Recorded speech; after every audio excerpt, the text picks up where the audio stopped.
Hello everyone, welcome to Eklavya study point और मेरा नाम है सचिन। और आज की इस वीडियो में मैं आप सभी को CBSE board exam 2024 class 12th Hindi elective से जो आपकी बुक है अंतरा और अंतराल, इसके most important question answers one shot video में करवाने वाला हूं। एक ही वीडियो देख लो। अभी तक आपने अगर कुछ नहीं पढ़ा ना तो इतना पढ़ लो, काफी होगा मेरे अकॉर्डिंग, अगर आप लास्ट मोमेंट पे पढ़ रहे हो। और ये वन शॉट वीडियो है, इसमें मोस्टली जो आस्क्ड क्वेश्चंस होते हैं वो करवाऊंगा और बहुत ही क्विकली और इजी एक्सप्लेनेशन आपको देने वाला हूं। उस सभी से पहले आपसे रिक्वेस्ट है कि आप मुझे इंस्टा पे जरूर फॉलो कर लें, इससे हमारा मोटिवेशन काफी ज्यादा बढ़ता है। और अगर आपको कुछ पूछना हो तो आप मुझे मैसेज भी कर सकते हैं। यूजर नेम आप सभी के सामने दिया ही हुआ है।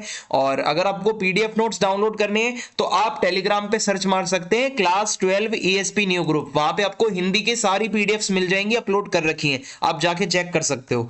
सबसे पहला प्रश्न है, हम काव्य खंड से स्टार्ट करेंगे, ठीक है? काव्य खंड, फिर गद्य खंड अंतरा का, फिर लास्ट में अंतराल। सो यहां पे सबसे पहला सवाल है, मैंने ब्रह्मवश जीवन संचित मधुकरियों की भीख लुटाई।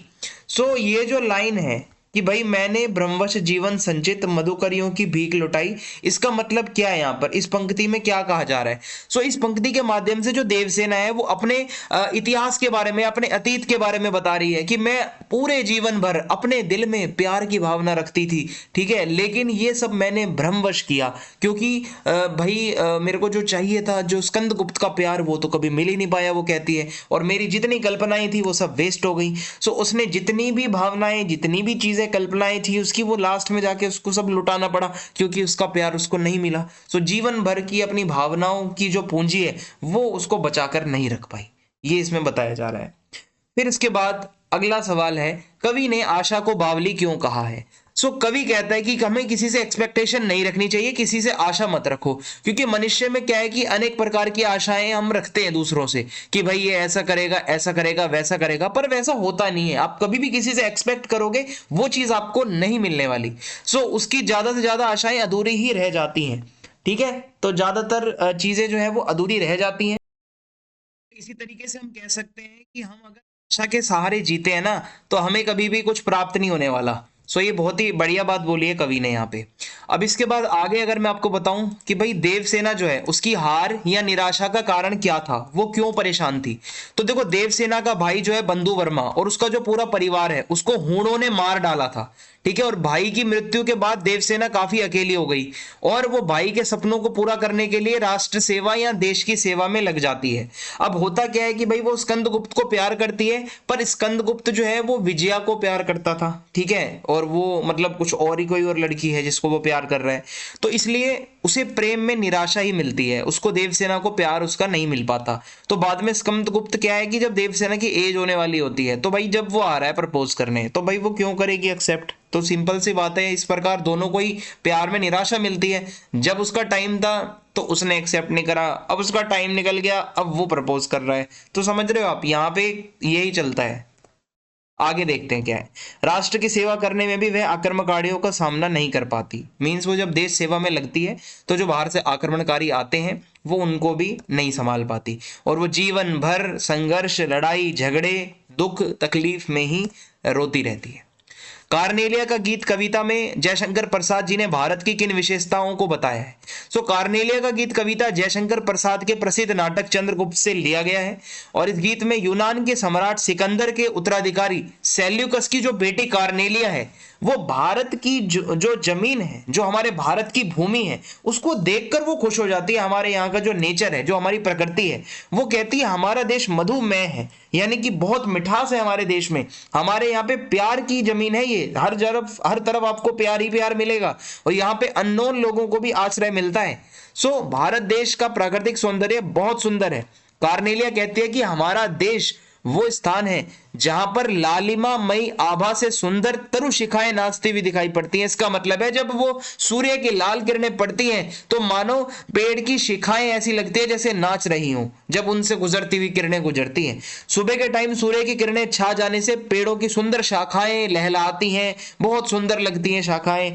और कमल के जो फूल होते हैं वो मतलब जो आप समझ लो, कमल के फूल का जो पराग कोश है वो सूर्य की किरणों की वजह से और ज्यादा चमकने लगता है।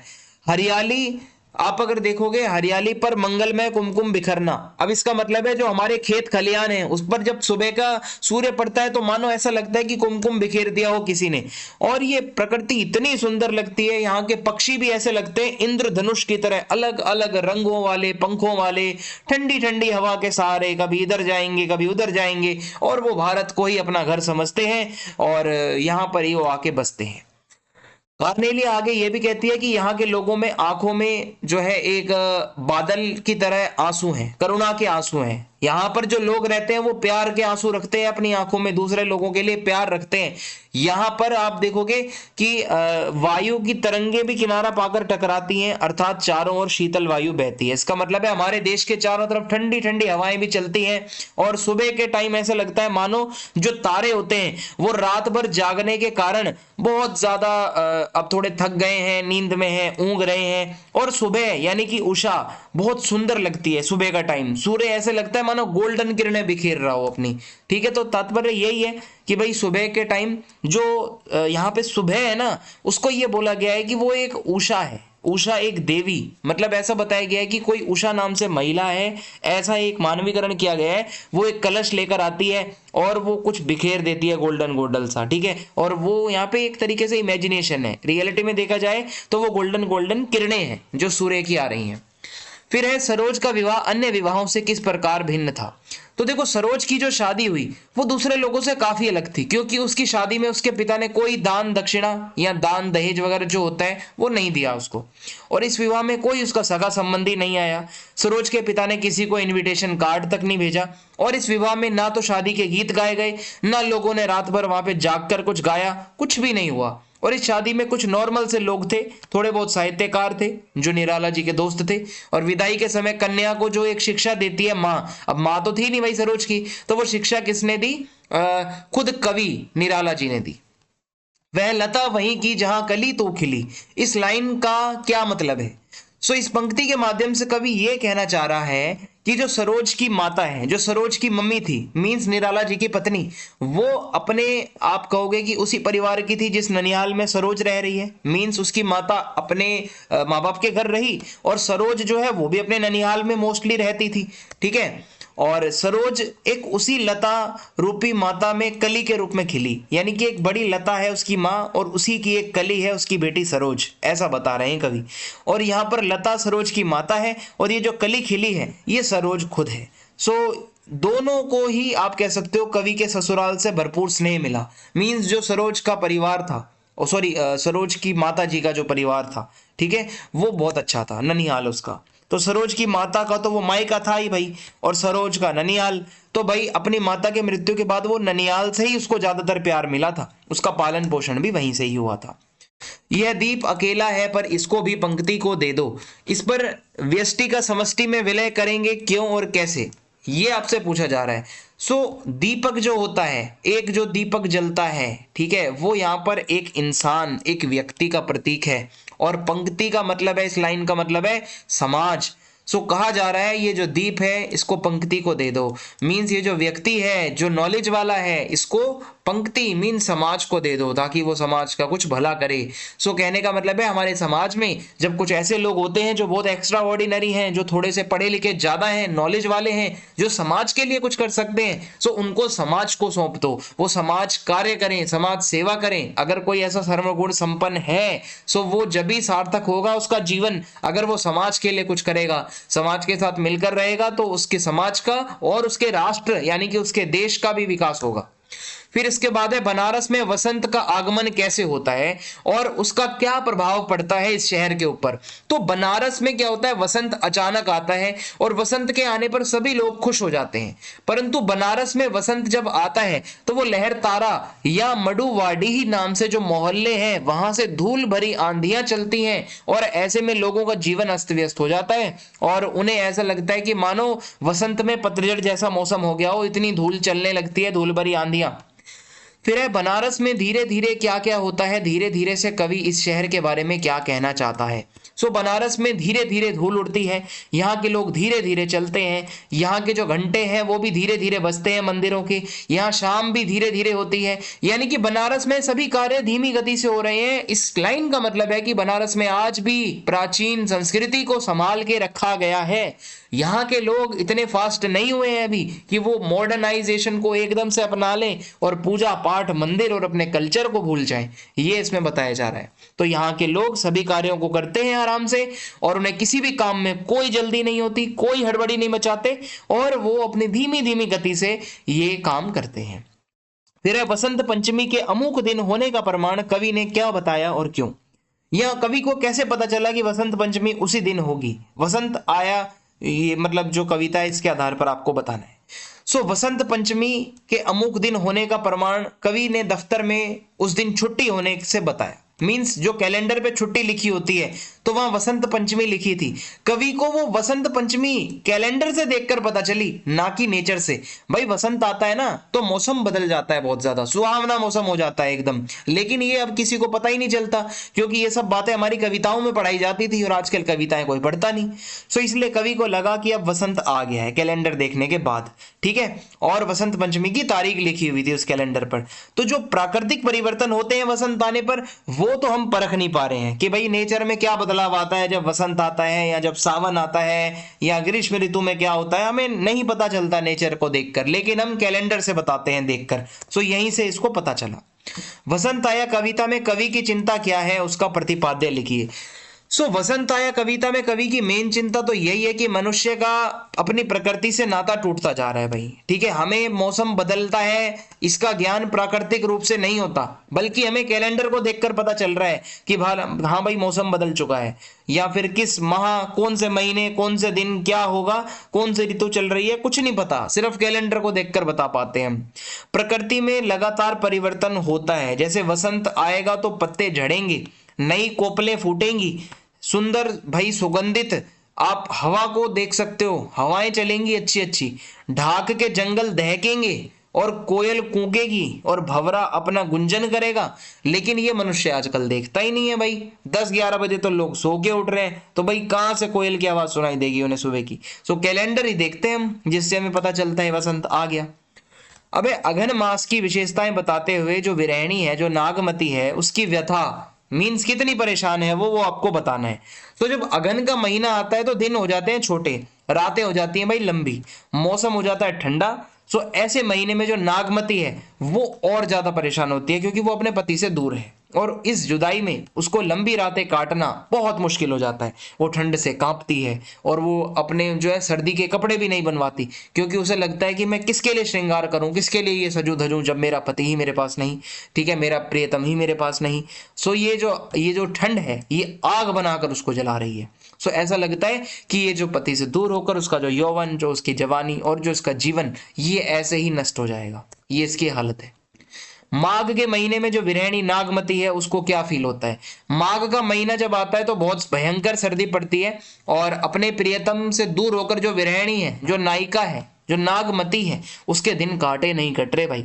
और माघ की बारिश में मतलब आप देखोगे माघ की वर्षा के समान उसकी आंखों से लगातार आंसू निकल रहे हैं, मानो बारिश हो रही हो, इतने आंसू रो रही है और इन आंसुओं से उसके कपड़े भीग रहे हैं और वही आंसू भीग भीग कर उसके कपड़ों को भिगोकर बाण की तरह चुभ रहे हैं। सो ये माघ की तेज हवा जो चलती है, ओलों की बारिश, उसके जीवन में कष्ट ही कष्ट दे रही है। सो माघ के महीने में जो वनस्पतियों में क्या होता है, रस आता है, पेड़ पौधों में रस आता है, लेकिन जो नागमती है उसके जीवन में तो रस ही चला गया है, उसका पति ही नहीं है और वो दिन प्रतिदिन कमजोर होती जा रही है, उसका शरीर तिनके के समान हल्का हो चुका है भाई।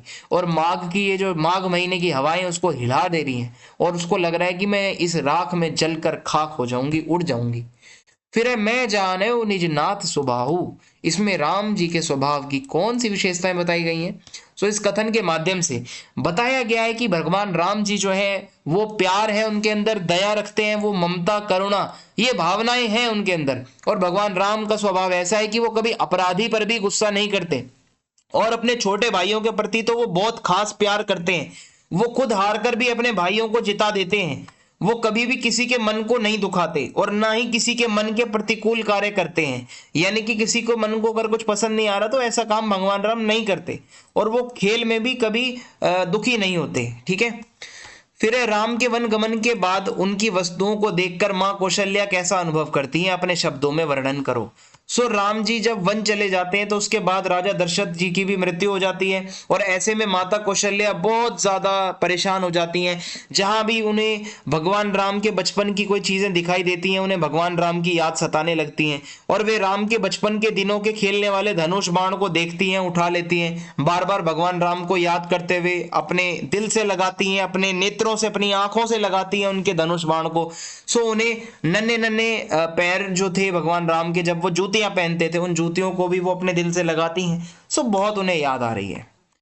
कवि नयन न तिरपित भेल के माध्यम से विरहिणी नायिका की किस मनोदशा को व्यक्त करना चाहता है? सो इसका मतलब है, इस कथन के माध्यम से कवि ये बताना चाहता है कि जो नायिका है वो नायक से इतना प्यार करती है कि वो लगातार उसको अपने पास देखती है, फिर भी उसके नैना तृप्त नहीं हो रहे हैं देख देख के, और वो बार बार और जन्म जन्मांतर तक अपने प्रेमी को देखना चाहती है अपनी इन आंखों से। उसकी आंखें नहीं भरती, और वो जितना देखे उतना उसको नयापन लगता है। विद्यापति के पदों का मूल भाव क्या है? तो विद्यापति के जो प्रथम पद हैं उसमें नायक मीन्स जो मेल कैरेक्टर है उसके वियोग से अलग होकर जो नायिका है, जो फीमेल कैरेक्टर है, वो बहुत परेशान हो रही है। जो इसका मेल कैरेक्टर है वो गोकुल छोड़कर मथुरा जाने लगा है, वहां पे रहने लगा है, और श्रावण मास में उसकी विरह व्यवस्था मतलब विरह व्यथा और मतलब जो ये अलग होने का दुख है वो और बढ़ जाता है सावन के महीने में। ठीक है। और वो अपने प्रियतम को एक मैसेज पहुंचाना चाहती है, लेकिन कोई बंदा नहीं मिल रहा जो मैसेज पहुंचाए जाके उसका। सो दूसरे पद में कवि ने ये बताया है कि जो नायिका है वो कहती है कि मेरा प्रेम कभी तृप्त नहीं होगा, मेरी आंखें कभी तृप्त नहीं होंगी। वो ये कहती है कि भाई मतलब सावन के समय में मुझे और याद आ रही है अपने प्रेमी की। तीसरे पद में कवि ने बोला है कि भाई वो कितनी ज़्यादा परेशान हो चुकी है, उसको जो नेचर की अच्छी चीज़ें होती हैं वो भी बुरी लग रही हैं, कष्ट दे रही हैं, क्योंकि वो अपने प्रेमी से दूर होकर लगातार कमज़ोर हो रही है, पतली होती जा रही है। अब मैं गद्यखंड के क्वेश्चन आंसर आपको करवाने वाला हूं अंतरा के। सो इसमें है, उपाध्याय बद्री नारायण चौधरी प्रेमघन की पहली झलक लेखक ने किस प्रकार देखी? सो एक दिन लेखक अपनी मित्र मंडली के साथ 1.5 मील का सफर तय करता है और प्रेमगंज जी के मकान के सामने खड़ा हो गया। तो वहां पे नीचे का बरामदा खाली था, लेकिन ऊपर के बरामदे में आप अगर देखोगे तो वो एक सघन लताओं से, बहुत बड़े बड़े बालों से ढका हुआ था। ठीक है। और उसके बाद बीच बीच में खंबे और कहीं कहीं पर खाली जगह भी थी। ठीक है। और उसी ओर वहां पे उसके दोस्तों ने बोला देखो, लेकिन वहां कोई दिख नहीं रहा था। फिर कुछ देर बाद लड़के ने उंगली से ऊपर की ओर इशारा करा और वहां पर उन लताओं के बीच एक मूर्ति की तरह एक इंसान खड़ा था, जिसके दोनों कंधों पर लंबे लंबे बाल थे। एक हाथ उसने अपने बरामदे के खंबे पर रखा हुआ था, और यही वो आदमी था जिसका नाम है उपाध्याय बद्री नारायण चौधरी प्रेमघन, जिसको उन्होंने फर्स्ट टाइम देखा। फिर निसंदेह शब्द को लेकर लेखक ने किस प्रकार का जिक्र किया है? सो लेखक की जो मित्र मंडली होती थी, जो पूरा ग्रुप था, वो बोलचाल की हिंदी में बात करते थे, जहां पे वो निसंदेह शब्द का बहुत यूज किया करते थे। तो वो लेखक जहां पर रहता था वहां ज्यादातर वकील लोग रहते थे, मुख्तर लोग, कचहरी वाले ना, कोर्ट कचहरी के लोग ज्यादा थे। सो वो लोग उर्दू बोलते थे, लेकिन ये इसकी मित्र मंडली वाले लोग हिंदी बोलते थे। तो इन लोगों के कान में इनकी बोली हमेशा सुनाई देती थी। जो मित्र मंडली वाले हैं ना, ये जब निसंदेह निसंदेह शब्द यूज करते रहते थे बार बार, तो वहां के लोगों ने क्या करा, इनका नाम ही निसंदेह रख दिया। ठीक है। तो ये निसंदेह शब्द की स्टोरी थी। फिर बालक द्वारा इनाम में लड्डू मांगने पर लेखक ने सुख की सांस क्यों ली? सो बालक बच गया, जो छोटी सी लघु कथा है वहां से ही है। सो है क्या कि बालक का पिता, जो बच्चा है, एक एनुअल डे का कार्यक्रम चल रहा है, भाई बच्चा है, उसके पिता है, उसके टीचर्स हैं। सो उसके पिता और उसके टीचर ने तो कोई कमी नहीं छोड़ी कि इसके बचपने को घोंट कर मार दो, क्योंकि वो चाहते हैं कि बच्चा उनका बचपन में ही आईएएस बन जाए। लेकिन लेखक जो है वो बैठा बैठा ये सोच रहा है कि क्या इस छोटे से बच्चे में अभी भी बचपना बचा होगा, जितना प्रेशर है इसके ऊपर पढ़ाई का। सो जब वो उससे प्रश्न पूछे गए तो भाई वो बहुत ज्यादा आंसर अच्छे दे रहा था। तो जब उससे इनाम के बारे में पूछा गया क्या चाहिए, तो बच्चे ने बोला मुझे चाहिए लड्डू। तो भाई लेखक को लगा भाई चलो शुक्र है बच्चे में कुछ तो बचपना बचा है, है ना। तो अभी इस दबाव से इसको उभारा जा सकता है। तो लेखक ने सुख की सांस भरी कि चलो शुक्र है बालक में भी बचपना है। फिर है, लेखक ने धर्म का रहस्य जानने के लिए घड़ी के पुर्जों का ही दृष्टांत क्यों दिया। सो देखो, लेखक ने धर्म का रहस्य जानने के लिए घड़ी के पुर्जों का एग्जाम्पल दिया है, क्योंकि उन्होंने ये बोला है कि घड़ी जो है ना वो सिर्फ हमें टाइम नहीं बताती। ठीक है, हम घड़ी को खोल कर देखें, उसकी साफ सफाई करें, उसके पुर्जों के बारे में जानकारी लें। ये सारा अधिकार हर किसी को होना चाहिए, किसी एक को नहीं होना चाहिए, बट नॉलेज लेने के बाद में। ठीक है, ये नहीं आप जाके घड़ी खोल रहे हो सीधी। सो इसी प्रकार जो हमारा धर्म होता है, आप पहले धर्म की नॉलेज ले लो, फिर आप भी उसका ज्ञान ले सकते हो जितना लेना चाहो। सो ये सभी को ये ज्ञान होना चाहिए अपने धर्म के रहस्य जानने का। फिर ढेले चुन लो पाठ में किस अंधविश्वास की ओर संकेत किया गया है। तो इस पाठ में एक शादी की रीति बताई गई है जहां पर बहुत अंधविश्वास चलता था। और होता क्या था कि भाई मिट्टी के ढेलों के आधार पर जो वधु है उसको चुना जाता था, जो लड़की होती थी। तो लड़की के सामने खेत की मिट्टी, हवन की मिट्टी, चरागाह की मिट्टी और शमशान की मिट्टी ये रख दी जाती थी। लड़की को पता नहीं था मिट्टी कैसी होगी, वो जिसको भी उठाती थी। तो ये अंधविश्वास होता था कि भाई अगर मान लो उसने शमशान की मिट्टी उठा ली तो भाई अपशगुन हो जाएगा। उसने अगर खेत की मिट्टी उठा ली तो जो लड़का है वो जमींदार बनेगा, संतान अच्छी होगी। सो ऐसा अंधविश्वास चला करता था। वैदिक काल में हिंदुओं में कैसी लॉटरी चलती थी जिसका जिक्र लेखक ने किया है। ये क्वेश्चन मैंने आपको पीछे बता दिया है, वही रिपीट है, आप इसके आंसर को देख सकते हो यहां से। ठीक है, फिर है अगला सवाल, बड़ी बहुरिया का संवाद हरगोबिंद उसके मायके तक क्यों नहीं पहुंचा सका। सो बड़ी बहुरिया मानसिक रूप से बहुत पीड़ित थी, बहुत यातनाओं का सामना कर रही थी। भाई वो हरगोबिंद जो संवदिया है हमारा, उसको पता चल रहा था। तो उसके मायके पहुंचकर उसने देखा कि भाई वो तो सभी लोग खुश हैं। अब वहां पे अगर मैं बड़ी बहुरिया का संदेश दूंगा तो लोगों को लगेगा कि यार इतना बुरा हो रहा है हमारी बेटी के साथ, गांव की भी इज्जत मिट्टी में मिल जाएगी, हरगोबिंद को लग रहा था। तो उसने कुछ नहीं बताया। वो कहता है कि अगर ऐसा हुआ तो गांव की लक्ष्मी हमेशा यहाँ से चली जाएगी छोड़कर गांव को। सो ऐसे में वो किस मुंह से उसके मायके में सुनाता, भाई वो नहीं सुना पाया मैसेज। फिर जलालगढ़ पहुंचने के बाद बड़ी बहुरिया के सामने हरगोबिंद ने क्या संकल्प लिया, इससे उसकी कौन सी विशेषता उद्घाटित होती है। सो जब वो जलालगढ़ पहुंचा तो उसने क्या करा कि वो अब उसे कोई कष्ट नहीं आने देगा, उसको प्रॉमिस किया। उसने बोला मैं आपका ध्यान रखूंगा, आप मेरी माँ के जैसी हो और वो आपका सारा काम करेगा। मतलब उसने बोला मैं बड़ी बहुरिया का सारा काम करूंगा, बड़ी बहुरिया मेरी माँ समान है, सारे गांव की माँ है वो। अब उसे गांव छोड़कर जाने की कोई जरूरत नहीं है। सो ऐसे में हमें पता चलता है कि भाई हरगोबिंद अपने कर्तव्यों को कितना अच्छे से समझता है और अपने स्वामी को लेकर या अपने से बड़े को लेकर वो कितना अच्छी भावनाएं रखता है। सो इससे इसका चरित्र और मजबूत होता है। संवदिया की क्या विशेषताएं हैं और गांव वालों के मन में संवदिया की क्या अवधारणा है। तो भाई संवदिया एनवायरमेंट को देखकर ही पहचान जाता है कि कैसा उसको मैसेज मिलने वाला है। तो वो बहुत भावुक भी है और वो एक काफी सेंसिटिव बंदा है, समझदार भी है और वो ईमानदार भी है, दूसरों की मदद भी करता है और वो थोड़ा चतुर भी है। गांव वाले लेकिन ये सोचते हैं कि ये संवदिया निठल्ला कामचोर पेटू सिर्फ महिलाओं की चापलूसी करता है और उसका गुलाम है। सो ये विशेषताएं हैं। फिर है, रोगी बालक के प्रति गांधी जी का व्यवहार उनके व्यक्तित्व की किस खूबी को दर्शाता है। तो गांधी जी बहुत दयालु थे भाई, दिल के अच्छे थे, रोगियों की सेवा करते थे, वो अपना धर्म समझते थे इसे। तो जब बच्चे के पेट में दर्द बहुत ज्यादा हो रहा था तो वो बापू को बुला रहा था। सो बापूजी गए, प्यार से उसकी सेवा करी। गांधी जी बीमार लोगों के साथ उनकी मनोस्थिति को देखते थे, फिर उनके साथ प्यार भरा व्यवहार रखते थे। तो जिन रोगियों के पास लोग जाने से कतराते थे, जैसे क्या कहते हैं, टाइफाइड हो गया किसी को, या जिसको तपेदिक कहते हैं, या कुछ और ऐसा हो गया, तो गांधी जी उसकी देखभाल करते थे। तो इससे पता चलता है गांधी जी का व्यक्तित्व काफी अच्छा था। फिर है, फिलिस्तीन के प्रति भारत का रवैया बहुत ही सहानुभूतिपूर्ण और समर्थन भरा क्यों था। तो देखो, फिलिस्तीन के ऊपर भी बहुत अत्याचार किया था साम्राज्यवादी शक्तियों ने, खासकर इंग्लैंड वगैरह। तो ऐसे में ये शक्तियां चाहती थी फिलिस्तीन को अपने कब्जे में लेना। तो भारत भी एक साम्राज्यवादी शक्तियों का ही आप कह सकते हो कि विक्टिम रहा है। हमारे यहाँ पे भी इंग्लैंड, ग्रेट ब्रिटेन जिसने बहुत समय तक शासन किया। सो भारत भी यही कहता है कि मैं विरोध करूंगा जहां भी ये लोग किसी कमजोर देश को कब्जे में लेना चाहेंगे। तो भारत के लोग फिलिस्तीन के लोगों को ही सही मानते हैं क्योंकि वो इन बेचारे लोगों के साथ सपोर्ट करते हैं और आंदोलन में भारत हमेशा से फिलिस्तीन का साथ देता रहा है। और फिलिस्तीन के एक फेमस फेमस नेता है यासिर अराफात, वो गांधी जी को अपना आदर्श मानते हैं भाई, ठीक है। अगला सवाल है, कश्मीर के लोगों ने नेहरू जी का स्वागत किस प्रकार किया? तो भाई शेख अब्दुल्ला के नेतृत्व में, ठीक है, कश्मीर की बात हो रही है, झेलम नदी पर शहर के एक सिरे से लेके दूसरे सिरे तक, 7वें पुल से लेके अमीरा कदल तक, ये जगहें हैं वहाँ की।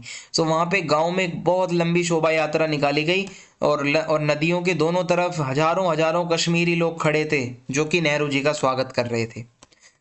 कहानी में लेखक ने शेर को किस बात का प्रतीक बताया है? ठीक है, तो ये जो कहानी है हमारी, इसमें शेर किस बात का प्रतीक है? तो शेर एक व्यवस्था का प्रतीक है, जो कि शेर सबको ये बताता है मेरे पेट में आ जाओ, आपको रोजगार दूंगा। तो सभी लोग अपनी लालच से उसके पेट में चले जाते हैं, पर मिलता कुछ नहीं है, लोगों की जिंदगी खत्म हो जाती है। ऐसे ही हमारी सरकारें भी होती हैं जो आपको लालच देती हैं और आपका सब कुछ नष्ट कर देती हैं।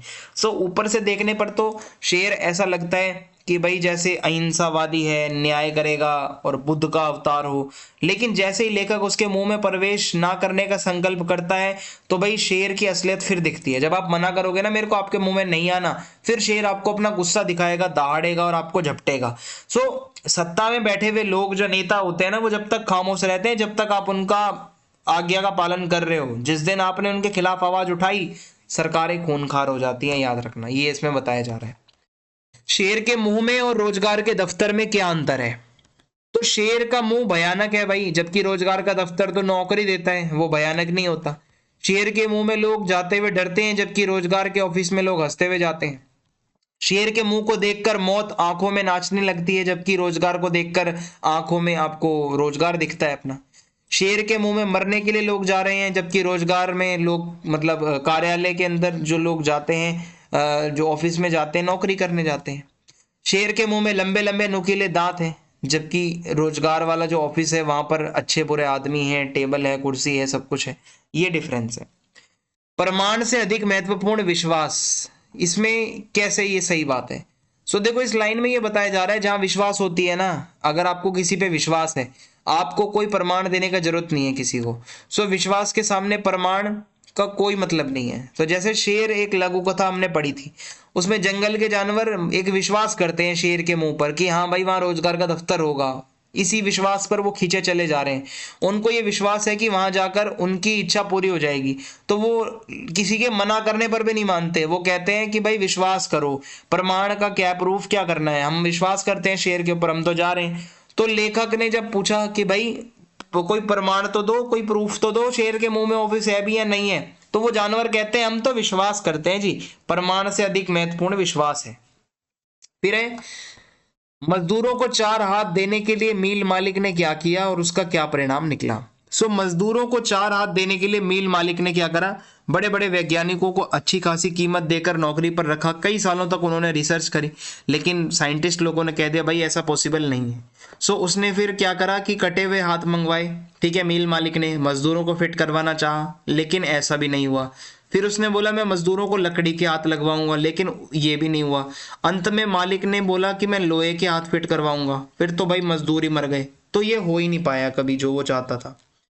फिर है, आधुनिक भारत के नए शरणार्थी किन्हें कहा गया है?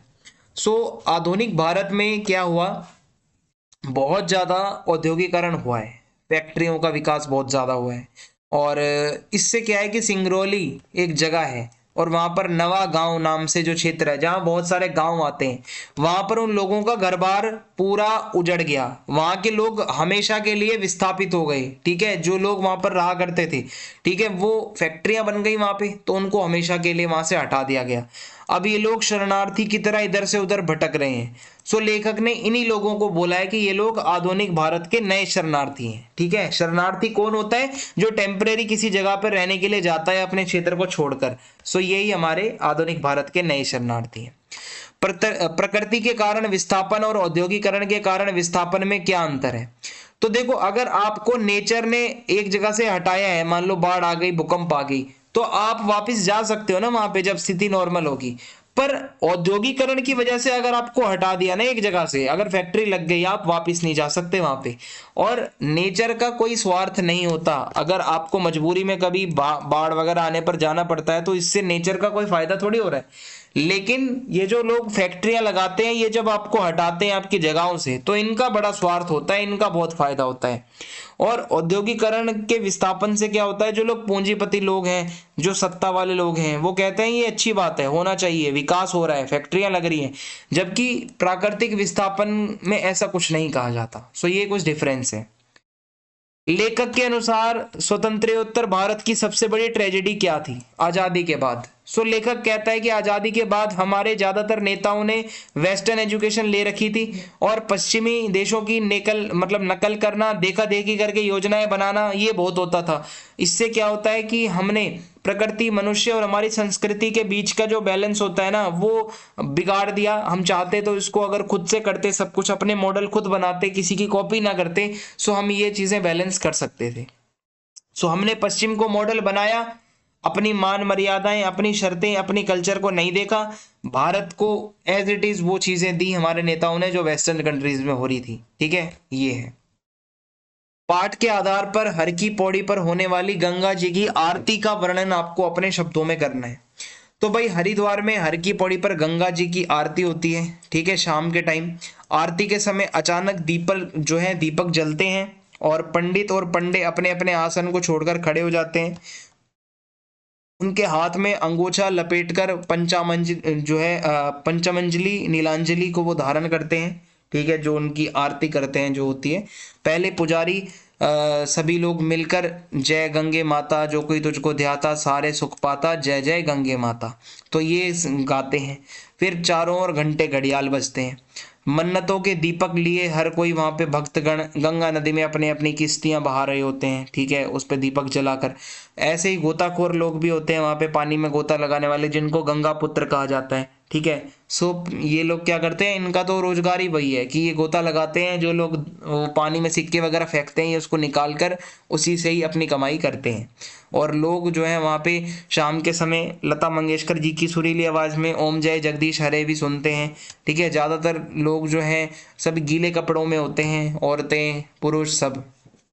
गंगा पुत्र ये मैंने आपको बता दिया है, देखो रिपीट करने की जरूरत नहीं है, आप समझ गए हो कि जो लोग नदी में गोते लगाते हैं, गोताखोर हैं, जिनको तैरना आता है, वो अपनी रोजगार वगैरह जीविका इसी से ही चला रहे हैं, गंगा नदी से। क्योंकि जो भी सामान लोग डालते हैं कीमती, उसको वो निकालते हैं, इकट्ठा करते हैं और फिर उसको बेचते हैं। फिर उसके बाद है मनोकामना की गांठ बहुत अद्भुत और अनूठी है, इधर बांधो और उधर लग जाती है। सो पारो ने ऐसा क्यों कहा? तो पारो इस हमारे कहानी की फीमेल है और संभव मेल है, ये दोनों को प्यार हो जाता है। ठीक है, और हर की पौड़ी पर लड़के के साथ एक छोटी सी मुलाकात से ही पारो का मन वही एकदम वैसा हो गया था, अट्रैक्ट। तो मनी मन उसे प्यार वो करने लगी थी, दोबारा उससे मिलना भी चाहती थी। तो उसने भी कुछ ऐसी मनोकामना पूरी करने के लिए धागा बांधा वहां पर।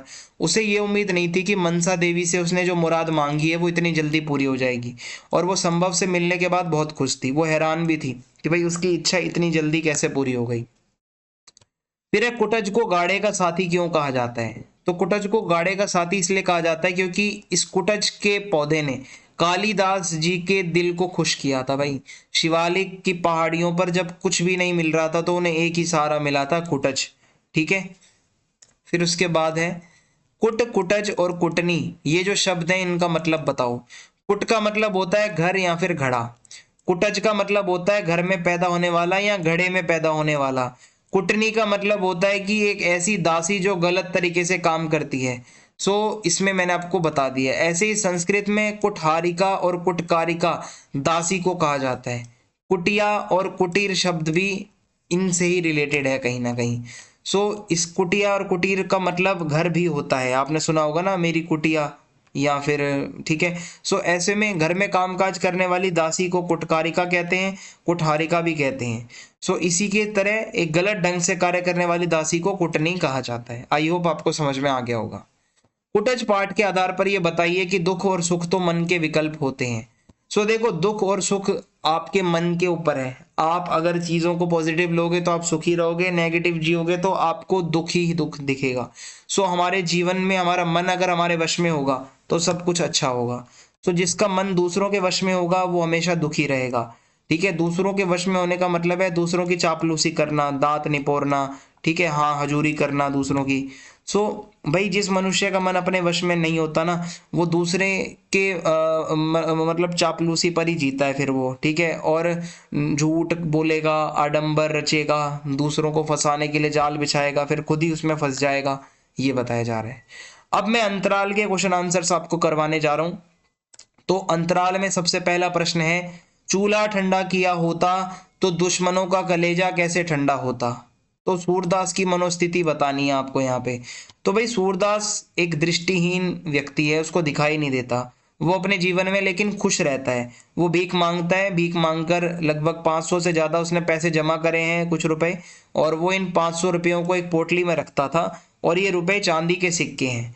तो वहां पे वो दूसरों के प्रति अच्छा एक बिहेवियर भी रखता था, सहानुभूति भी रखता था। तो उसके गांव में भैरव नाम से एक व्यक्ति भी रहता था, जो कि सूरदास से बहुत चिढ़ता था। तो जब भैरव अपनी पत्नी सुभागी को मारता था, तो वो सुभागी भाग कर आती थी, सूरदास की झोपड़ी में छुप जाती थी। तो गांव के लोग ये कहते थे, ये सूरदास तो भाई सुभागी के साथ कुछ मतलब ऐसा गलत संबंध रखता है, जबकि ऐसा कुछ नहीं था। तो इस वजह से भैरव को थोड़ा गुस्सा आ गया। वो कहता है मैं सूरदास की झोपड़ी जला दूंगा और उसके पोटली वोटली पैसे वैसे सब चुरा लूंगा। सो कुछ ऐसा ही उसने किया, ठीक है। सो सभी लोग झोपड़ी जलने पर दुखी हो रहे थे। लोगों को भी इस बात का पता है कि भाई भैरव जो है वो सूरदास से जलता था। इसलिए जब जगदर सूरदास से पूछता है कि भाई क्या आज चूल्हा तूने ठंडा नहीं किया क्या, ये कैसे झोपड़ी जल गई, चूल्हे से तो नहीं जल गई। तो वहां पे एक व्यक्ति खड़ा था, नायक राम। वो कहता है बेटा, चूल्हा ठंडा किया होता तो दुश्मनों का कलेजा कैसे ठंडा होता। जब आग बुझ गई तो सभी लोग अपने अपने घर को चल दिए और सूरदास वहीं बैठकर रोने लगा।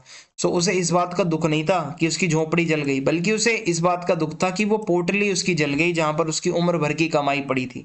तो उस पोटली से वो अपने पूर्वजों का और मतलब कुछ काम उसको 2-3 करने थे भाई, जिससे वो उसको जोड़ रहा था पैसे को, ठीक है, वही उसके लिए आशा की किरण थी। तो ऐसे में जब उसकी पोटली खो गई, जल गई, तो सूरदास बहुत दुखी हो गया था बेचारा।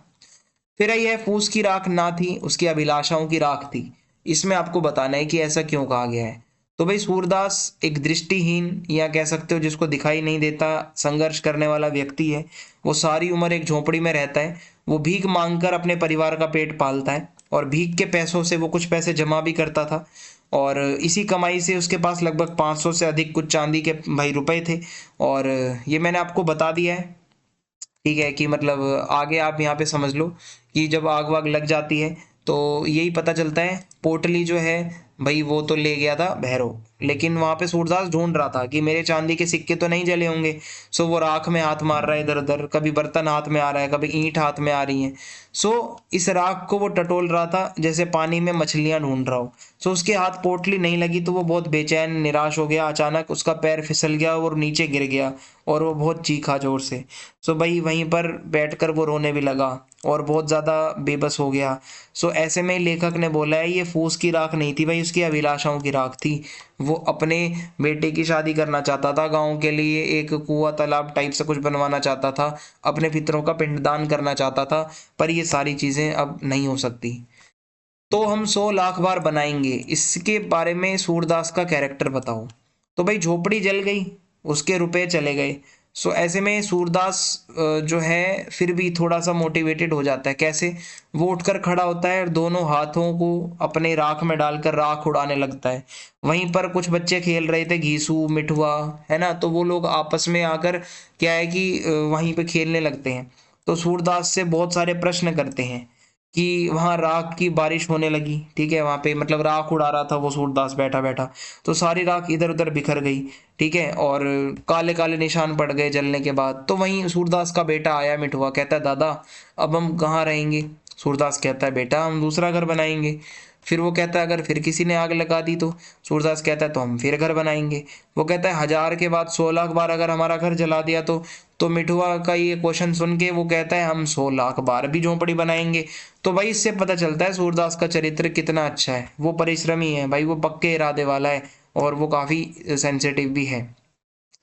फिर है बच्चे का माँ का दूध पीना सिर्फ दूध पीना नहीं है, माँ से बच्चे के सारे संबंधों का जीवन चरित्र होता है। तो देखो, माँ का दूध बच्चे के लिए अमृत के जैसा होता है। बचपन में वही उसका पौष्टिक आहार होता है। बच्चा कुछ भी खा ले, परंतु माँ का दूध ही उसकी सेहत बना सकता है। तो माँ के आंचल में छिपकर बच्चा दूध पीता है, रोता भी है, माँ को मारता भी है, काटता भी है।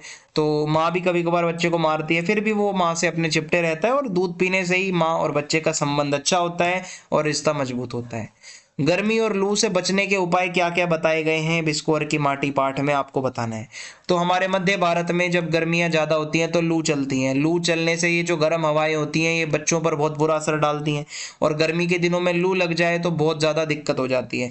तो ऐसे में क्या होता है, कुछ उपाय हैं गाँव के, कि भाई जैसे धोती या कमीज से प्याज बांध लो, या कच्चे आम का जो पन्ना होता है वो भी लू से बचने का अच्छा उपाय है, कि कच्चे आम को भूनकर गुड़ और चीनी का शरबत जो है उसके साथ खाओ। शरीर पर लेप लगा लो आम का, या फिर उसके पानी में नहाओ, या फिर भुने या उबले हुए कच्चे आम को पानी में मिलाकर सिर धो लो। इससे हम बच सकते हैं लू लगने से, ये बताया जा रहा है। आज भी गांव में ऐसा होता है, चलता है। लेखक ने किस आधार पर अपनी माँ की तुलना बतख से करी है? भाई देखो, एक तो बतख जो है वो भी खतरों से बचाती है अपने बच्चों को। लेखक यहाँ कहता है कि एक मनुष्य की माँ भी अपने बच्चों को खतरे से बचाती है। सतर्कता और कोमलता, एक बतख जो होती है वो सतर्क रहती है, अपनी पैनी चोंच से खिलाती है, जब बच्चों को छुपाती है तो ध्यान से छुपाती है। तो ऐसे ही जो मनुष्य की माता होती हैं वो भी बहुत ही डांटते मारते समय ध्यान रखती हैं बच्चे को लग ना जाए, नुकसान ना हो जाए। आने वाले खतरे को भांपना, बतख की माँ को पता चल जाता है कौवा वगैरह या बाज वगैरह ना आ जाए, तो वो सुरक्षा करती है अपने बच्चों की। वैसे ही माता जो होती है हमारी मनुष्यों की, उनको भी पता होता है कोई खतरा आने वाला होता है तो उन्हें पता चल जाता है। अब मालवा में वैसा पानी नहीं गिरता जैसा गिरा करता था, क्या कारण है? तो भाई देखो, हमारी लाइफस्टाइल, हमारा रहन सहन, ये इसकी वजह से क्या हो रहा है कि हमारा मौसम चक्र सारा बदल रहा है। फसलों के उगने का टाइम बदल चुका है, कटने का टाइम अलग हो रहा है अब तो, और मौसम लगातार बदलता जा रहा है। वायुमंडल में तापमान बढ़ता जा रहा है, बेमौसम बारिशें हो रही हैं। ऐसे में होता क्या है, तो मानसून बिगड़ जाता है। तो इससे क्या होता है, बरसात के महीनों में कम बारिश हो रही है और बिना मौसम के बारिश हो रही है। पहले मालवा में बहुत बारिश होती थी, अब बारिश नहीं होती। फिर है मालवा में विक्रमादित्य, भोज और मुंज। रिनेसा, रिनेसा का मतलब होता है एक यूरोप में एक टाइम पीरियड आया था जिसमें सभी लोग बहुत ज़्यादा एक्टिव हो गए थे, नॉलेज वाले हो गए थे। हमारे देश में तो रिनेसा से पहले से ही लोग नॉलेज वाले थे, ये बोल रहा है हमारा लेखक। वो कहता है मालवा के अंदर हमारा विक्रमादित्य नाम से राजा हुआ, राजा भोज, राजा मुंज, बड़े बड़े राजा हुए। ठीक है, इन्होंने हमारे वेस्टर्न कल्चर के आने से पहले ही बहुत सारी टेक्नोलॉजीज बना ली थी। ठीक है, इन्होंने क्या करा कि भाई बहुत सारे तालाब वगैरह, बावड़ियाँ, कुएं, ये सब बनवाए जहाँ पानी को ये स्टोर करते थे। फिर उस पानी को बाद में यूज़ कर सकते हो, जब सूखे जैसे कंडीशन हो जाते हैं गर्मियों में यूज़ कर सकते हो। लेखक को क्यों लगता है कि हम जिसे विकास की औद्योगिक सभ्यता कहते हैं वो उजाड़ की अपसभ्यता है? तो देखो, आधुनिक टाइम पर हम जो ये औद्योगिकरण में जा रहे हैं, जो हम फैक्ट्रियां लगा रहे हैं, इससे हमारा वातावरण बहुत चेंज हो रहा है, हमारा मौसम चक्र बदल रहा है। बरसात के दिनों में बरसात नहीं हो रही, गर्मियों में बहुत ज़्यादा गर्मियां पड़ रही हैं। कई बार क्या हो रहा है कि भाई सर्दियों में बहुत ज़्यादा जो है भाई सर्दियां वगैरह नहीं पड़ती, गर्मी ज़्यादा रहती है। और ये सब वातावरण जो है हमारा बहुत बिगड़ता जा रहा है। हमारा रहन सहन, हमारी जीवन शैली, ये बहुत ज़्यादा वायुमंडल को भी प्रभावित कर रही है। फसलों को जब हम बोते थे, काटते थे, वो टाइम चेंज हो रहा है। तो इससे क्या है, हमारा north pole, south pole, global warming से ये इनकी बर्फ़ पिघलने लगी है। जो नदियाँ हमेशा पानी से भरी रहती थी वो सूख रही हैं, गंदे पानी के नाले बढ़ते जा रहे हैं। ठीक है, लद्दाख में बर्फ़ गिरने की जगह बारिश हो रही है, राजस्थान में सूखा पड़ने की जगह पर बाढ़ आ रही है। कारखानों से निकलने वाला धुआं, कार्बन डाइऑक्साइड, जहरीले गैसें हमारे पर्यावरण प्रदूषण को बढ़ा रहे हैं। यूरोप और अमेरिका ने तो भाई बहुत ज़्यादा ये सब किया है। इसी वजह से ये यूरोप और अमेरिका जैसे देश तो अपने विकास कर गए, लेकिन आज जानलेवा हो चुका है ये औद्योगिकरण सभी के लिए। ये इसमें बताया गया है।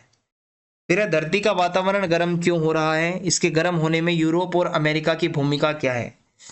वातावरण गर्म होने का कारण है फैक्ट्रियों से निकलने वाला धुआं। ठीक है, जो गैसें निकलती हैं वो वातावरण को गर्म करती हैं। फिर है यूरोप और अमेरिका की भूमिका बहुत ज़्यादा है, क्योंकि ये वो देश हैं जो सबसे पहले विकसित हुए थे, इन्होंने ही सबसे ज़्यादा ग्रीन हाउस गैसें निकाली हैं। फिर है वातावरण गर्म होता है तो इसकी वजह से समुद्रों का पानी गर्म हो रहा है, नॉर्थ पोल और साउथ पोल की बर्फ पिघल रही है, मौसम चक्र बिगड़ रहा है। और बहुत कुछ हो रहा है। इसे रोकने के लिए हम प्रकृति को पहले ध्यान में रखें, फिर अपना विकास करें। गैस वगैरह जो हम ज़्यादा निकालते हैं, ग्रीन हाउस गैसेस, उसका उत्सर्जन कम करें। ठीक है, बंजर धरती पर फैक्ट्रियां लगाओ, उपजाऊ जमीन का सही से यूज़ करो, ये हम कर सकते हैं। तो आज की वीडियो में यही क्वेश्चंस थे। अगर आपको वीडियो पसंद आई है, चैनल को सब्सक्राइब करना, अपना फीडबैक लिखना ना भूलें। जय हिंद, जय भारत।